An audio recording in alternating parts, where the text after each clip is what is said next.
ஆண்டவரும் இரட்சகருமாய் இயேசு கிறிஸ்துவின் இனிய நாமத்தில் யாவருக்கும் அன்பின் வாழ்த்துக்களை தெரிவித்துக் கொள்கிறேன். அருமையான தேவ பிள்ளைகளே, புதிய நாள் புதிய நம்பிக்கை, new day new hope daily devotion மூலமாய் இந்த பரிசுத்தமான ஓய்வினால சந்திப்பில் மிகுந்த மகிழ்ச்சி அடைகிறேன். அல்லேலூயா. ஆண்டவருடைய பெரிதான கிருபையினால ஒவ்வொரு ஓய்வினாலையிலும் அநேக ஆலோசனைகளை நாம் கடைப்பிடிக்க வேண்டிய, நாம் வாழ வேண்டிய முறைமைகளை பரிசுத்த ஆவியை நமக்கு சொல்லிக் கொடுத்து கொண்டிருக்கிறார். ஆமென்.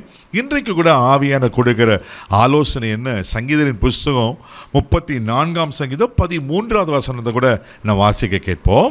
உன் நாவை பொல்லாப்புக்கும் உன் உதடுகளை கப்பட்டு வசனிப்புக்கும் விலக்கி காத்துக்கொள். அல்லேலூயா. மிக மிக மிக முக்கியமான ஒரு ஆலோசனை. தேவப்பிள்ளை, நாவை பொல்லாப்புக்கும் உன் உதடுகளை கபட்டு வசனிக்கும் விலக்கி காத்துக்கொள்.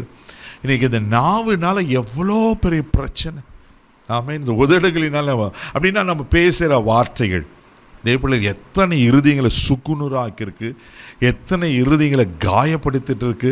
இதனால் எத்தனை உறவுகள் பிரிந்து போயிருக்கிறாங்க, எத்தனை பேர் ஆமென் கணவன் மனைவி கூட பிரிந்து போயிருக்கிற பார்க்குறோம். இதனால் எத்தனை தற்கொலைகள் நடந்திருக்கு. தேவப்பிள்ளையில் வாயின் வார்த்தைகளை நம் ரொம்ப ஜாக்கிரதையாக நம்ம நாவை பொல்லாப்புக்கு விலக்கி காத்தணும். இதனால் நம்ம பொல்லாத உலகத்தில் தான் வாழ்ந்து கொண்டு இருக்கிறோம். இந்த உலகத்தினவதி பொல்லாதவன்.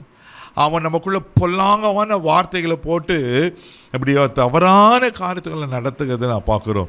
தேவப்பிள்ளை, அதே சங்கீதத்தின் புஸ்தகம் 12ஆம் சங்கீதம் 3வது வசனம் இப்படியா சொல்லப்பட்டிருக்கு. வாசிக்க கேட்போம். இச்சகம் பேசுகிற எல்லா உதடுகளையும் பொறாமைகளை பேசுகிற நாவையும் கர்த்தர் அறுத்து போடுவார். ஆமென். இச்சகம் பேசுகிற நாவு. தேவப்பிள்ளைகளை, இன்னைக்கு ஒருத்தருக்கு விரோதமாக ஒருத்தர் அப்படியே புறங்கூறி தவறான காரியம் சொல்லி, சொன்னதை சொல்லாமல் சொல்லாததை சொல்லி இப்படி பயங்கரமான காரியங்களை சொல்கிறாங்களே. இச்சகம் பேசுகிற எல்லா உதடுகளையும் பெருமை பேசுகிற நாவை கர்த்தர் அறுத்து போடுகிறாராம்.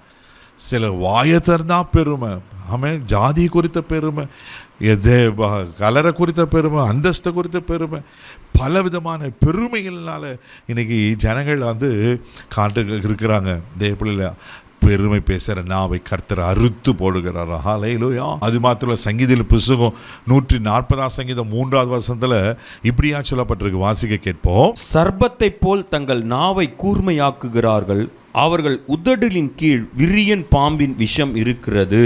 ஹல்லேலூயா. பயங்கரமா இருக்குல்ல. சர்ப்பத்தை போல தங்கள் நாவை கூர்மையாக்குறாங்களாம், அவர்கள் உதடுகளின் கீழ் விரியன் பாம்பின் விஷம் இருக்கான். சர்ப்பம் அப்படியே அது சீறி பாயம் பாருங்க, சொல்லுவாங்க இல்லைங்களா. அது விஷயம் எவ்வளோ கொடுமையானது. தேவப்பிள்ளையில் ஆவியான எவ்வளோ ஞானமாக எழுதி வைத்திருக்காரு பாருங்க. உங்கள் வார்த்தைகள் மிக ஜாக்கிரதையாக நாவை உதட்ட பரிசுத்தமாக நம்ம காத்துக்கொள்ள வேண்டியது அவசியமாக இருக்குது. அது விரியன் பாம்பு போல் விஷம் போல் இருக்கிறதா. நம்ம வார்த்தைகளால் நிறைய பேர் சந்தோஷம் அடையணும், நம்ம வார்த்தைகளால் ஆறுதல் அடையணும், நம்ம வார்த்தைகளால் உற்சாகப்படுக்கணும். இதுக்கு மாறா இப்படி சர்பத்தை போல் இருந்தால் எப்படி சொல்லுங்க பார்க்கலாம். இன்றைக்கி கர்த்தர் உன் நாவை பொல்லாப்புக்கும் உன் உதடுகளை கபட்டு விசனிப்பை விலக்கி காத்துக்கொள் என்று சொல்லப்பட்டிருக்கு. வேதத்தில் அநேக வசனம் சொல்லப்பட்டிருக்கு. தேவப்பிள்ளையில் இன்றைக்கி நம்ம வாயின் வார்த்தைகளை ஜாக்கிரதையாக இருப்போம். பரிசுத்தமாக பேசி, ஞானமாக பேசி, மற்றவர்களை பக்தி விருத்தியாக பேசி, மேலே ஆறுதல் கொடுக்குற வார்த்தைகளை பேசி அவங்கள ஆசீர்வதிப்போம். கண்களை முடியும் ஜெபிக்கலாம். தகப்பனே, உமக்கு நன்றி சொல்லி துதிக்கிறோம். ஸ்தோத்திரப்பா.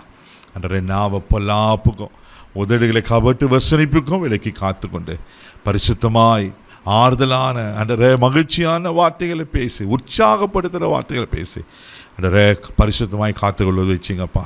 இந்த பரிசுத்த ஓய்வு நல்ல நாங்கள் வாயின் வார்த்தைகளை ஜாக்கிரதையாக இருக்க கிருபை பாராட்ட முடியாது ஜெபிக்கிறோம்.